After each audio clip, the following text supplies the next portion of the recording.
بسم اللہ الرحمن الرحیم۔ محترم ناظرین کرام، السلام علیکم ورحمۃ اللہ وبرکاتہ۔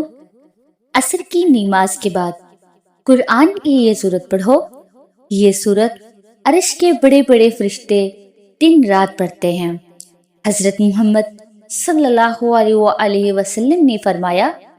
یہ سورت بند نصیب کھول دیتی ہے۔ رسول اللہ صلی اللہ علیہ وآلہ وسلم نے فرمایا، قرآن پاک میں ایک ایسی سورت ہے کہ جس کی تلاوت عرش کے قریب رہنے والے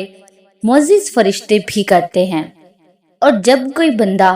مومن زمین پر اس سورت کی تلاوت کرتا ہے تو یہ فرشتے اس کے لیے دعا کرتے ہیں، اس کے رزق میں برکت کی دعا کرتے ہیں، اس کی نسلوں کے لیے خیر مانگتے ہیں، اور اس پر اللہ تعالیٰ کی خاص رحمت نازل ہوتی ہے۔ عصر کی نماز کے بعد جب کوئی بندہ دل سے خلوصی نیت کے ساتھ اس سورت کی تلاوت کرتا ہے تو آسمان کے دروازے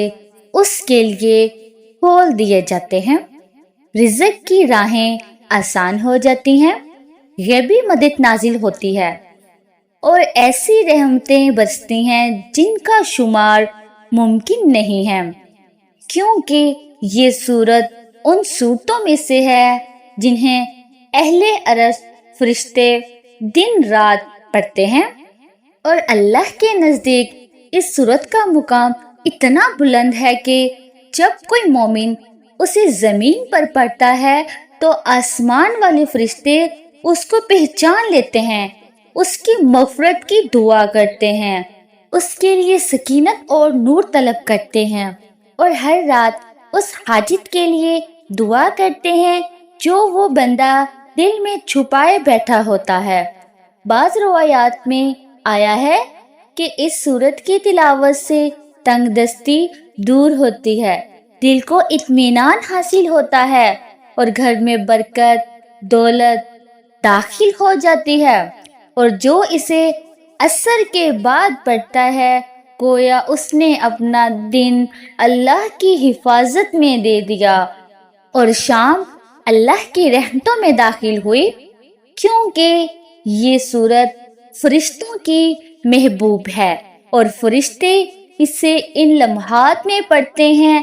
جب عرش کے قریب اللہ تعالیٰ کی تسبیح کی جاتی ہے۔ رسول اللہ صلی اللہ علیہ وآلہ وسلم نے فرمایا، فرشتے وہی عمل کرتے ہیں جو اللہ تعالیٰ کو محبوب ہوتے ہیں، وہ ہر لمحہ اپنے رب کی رضا کی تلاش میں ہوتے ہیں، اور وہ اعمال اختیار کرتے ہیں جن سے رب العالمین خوش ہوتا ہے۔ عصر کا وقت وہ بابرکت گھڑی ہے جب دن اپنے اختتام کو پہنچتا ہے، جب اعمال اٹھائے جاتے ہیں، اور جب آسمانوں پر سکون اور خاموشی چھا جاتی ہے، اور انہی گھڑیوں میں کچھ خاص فرشتے اللہ کے عرش کے گرد اس سورت کی تلاوت کرتے ہیں جو اللہ کو بے حد پسند ہے، اور جو بندہ ان لمحات میں اس سورت کی تلاوت کرتا ہے وہ گویا وہی عمل کر رہا ہوتا ہے جو اللہ کے مقرب فرشتے کرتے ہیں،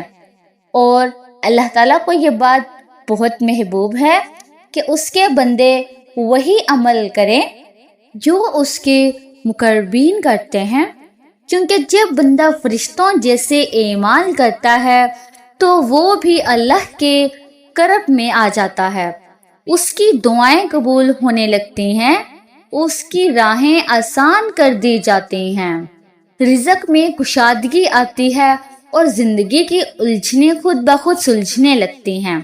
اور جب بندہ عصر کے بعد اس سورت کی تلاوت کرتا ہے تو فرشتے اس کے لیے گواہی دیتے ہیں، اس کی مغفرت کی دعا کرتے ہیں، اور اللہ تعالیٰ ایسے بندے سے راضی ہو جاتا ہے جو اس وقت کو غفلت میں گزارنے کے بجائے اسے عبادت اور تلاوت سے منور کرتا ہے، کیونکہ جس وقت میں فرشتے اللہ کی تسبیح اور سورت کی تلاوت کر رہے ہوں، اگر بندہ بھی ان کے ساتھ شامل ہو جائے تو وہ رحمتوں کی ایسی بارش میں نہا جاتا ہے جو اس کے لیے دنیا آخرت کی کامیابی کا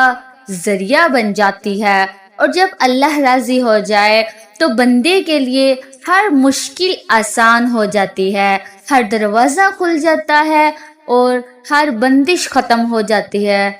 اس لیے ہر بندہ مومن کو چاہیے وہ ان لمحات کی قدر کریں اور وہ عمل اختیار کریں جو اللہ کو محبوب ہے، کیونکہ اللہ کے نیک بندے وہی ہوتے ہیں جو صرف اسی کی رضا کے لیے جیتے ہیں۔ رسول اللہ صلی اللہ علیہ وآلہ وسلم نے فرمایا، قل هو اللہ احد قرآن کا تیسرا حصہ ہے۔ یہ مختصر سی سورت اتنی عظیم ہے کہ آسمانوں میں مقرب فرشتے اس کی تلاوت کرتے ہیں اور اللہ کے عرش کے قریب بسنے والے نورانی فرشتے دن رات اسے پڑھتے ہیں،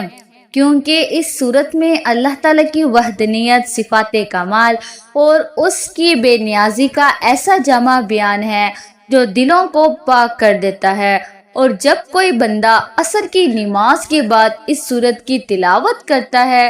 تو وہ اللہ کے ان محبوب بندوں میں شامل ہو جاتا ہے جنہیں فرشتے اپنی دعاؤں میں یاد کرتے ہیں۔ اس کے لیے سکون، مغفرت، رزق میں وسعت، نسلوں میں خیر اور دل کے اطمینان کی دعائیں مانگی جاتی ہیں۔ سبحان اللہ۔ اس لیے قل هو اللہ احد کو عصر کے بعد کم از کم 3 بار پڑھنا معمول بنا لینا چاہیے، اور اگر کوئی 7 بار پڑھ لے تو یہ اس کے لیے نور، برکت اور اللہ کی قربت کا ذریعہ بن جاتا ہے۔ اور اگر کوئی بندہ دل کی سچائی سے اسے 21 بار پڑھے تو وہ ان لوگوں میں شامل ہو جاتا ہے جن کے لیے زمین و آسمان کے درمیان کے فرشتے دعائیں کرتے ہیں۔ اور چونکہ فرشتے وہی عمل کرتے ہیں جو اللہ کو محبوب ہے، اس لیے ایک عقل مند بندے کو بھی چاہیے کہ وہ وہی عمل اپنائے جسے اللہ نے پسند فرمایا ہے۔ اور جب بندہ اللہ کو راضی کرنے کی نیت کرنے سے یہ سورت پڑھتا ہے تو اس کی زندگی کے بند دروازے کھلنے لگتے ہیں، پریشانیاں ختم ہو جاتی ہیں اور اللہ تعالیٰ اسے اپنی حفاظت میں لے لیتا ہے۔ اس لیے یہ سورہ اخلاص کو معمول بنا لیں۔ اخلاص کے ساتھ خاموشی سے، دل کے یقین سے اور عصر کے بعد کے وقت کو غفلت کے بجائے اللہ تعالیٰ کی یاد میں گزاریں۔ تو اگر آپ کو ویڈیو اچھی لگی ہو تو اسے آپ نے لائک کرنا ہے، شیئر کرنا ہے اور چینل کو سبسکرائب کرنا ہے۔ جزاک اللہ خیر۔ محترم ناظرین کرام، اپنے رزق میں برکت